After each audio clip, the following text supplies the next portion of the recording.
हंसों का एक झुंड समुद्र तट के ऊपर से गुजर रहा था। उसी जगह एक कौवा भी मौज मस्ती कर रहा था। उसने हंसों को उपेक्षा भरी नजरों से देखा। तुम लोग कितनी अच्छी उड़ान भर लेते हो।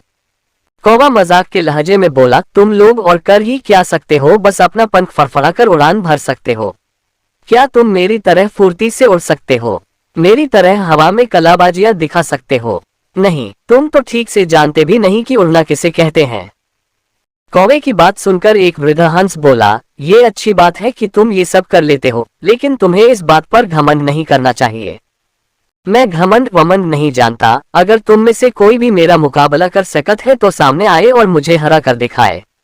एक युवा नर हंस ने कौवे की चुनौती स्वीकार कर ली। यह तय हुआ कि प्रतियोगिता 2 चरणों में होगी। पहले चरण में कौवा अपने करतब दिखाएगा और हंस को भी वही करके दिखाना होगा, और दूसरे चरण में कौवे को हंस के करतब दोहराने होंगे। प्रतियोगिता शुरू हुई। पहले चरण की शुरुआत कौवे ने की और एक से बढ़कर एक कलाबाजियां दिखाने लगा। वह कभी गोल गोल चक्कर खाता तो कभी जमीन छूते हुए ऊपर उड़ जाता। वही हंस उसके मुकाबले कुछ खास नहीं कर पाया। कौवा अब और भी बढ़ चढ़कर बोलने लगा, मैं तो पहले ही कह रहा था कि तुम लोगों को और कुछ भी नहीं आता। ही। फिर दूसरा चरण शुरू हुआ। हंस ने उड़ान भरी और समुद्र की तरफ उड़ने लगा। कौवा भी उसके पीछे हो लिया। ये कौन सा कमाल दिखा रहे हो, भला सीधे सीधे उड़ना भी कोई चुनौती है? सच में तुम मूर्ख हो, कौवा बोला। कौवा अब बुरी तरह थक चुका था, इतना कि अब उसके लिए खुद को हवा में रखना भी मुश्किल हो रहा था और वो बार बार पानी के करीब पहुंच जा रहा था। हंस कौवे की स्थिति समझ रहा था, पर उसने अनजान बनते हुए कहा, तुम बार बार पानी क्यों छू रहे हो? क्या ये भी तुम्हारा कोई कर्तव्य है?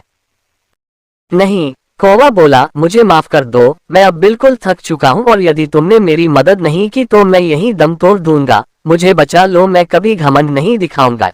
हंस को कौवे पर दया आ गई। उसने सोचा कि चलो, कौवा सबक तो सीख ही चुका है, अब उसकी जान बचाना ही ठीक होगा, और वह कौवे को अपने पीठ पर बैठाकर वापस तट की ओर उड़ चला। दोस्तों, हमें इस बात को समझना चाहिए कि भले हमें पता ना हो, पर हर किसी में कुछ ना कुछ क्वालिटी होती है जो उसे विशेष बनाती है। और भले ही हमारे अंदर हजारों अच्छाइयां हो, पर यदि हम उस पे घमंड करते हैं तो देर सवेर हमें भी कौवे की तरह शर्मिंदा होना पड़ता है।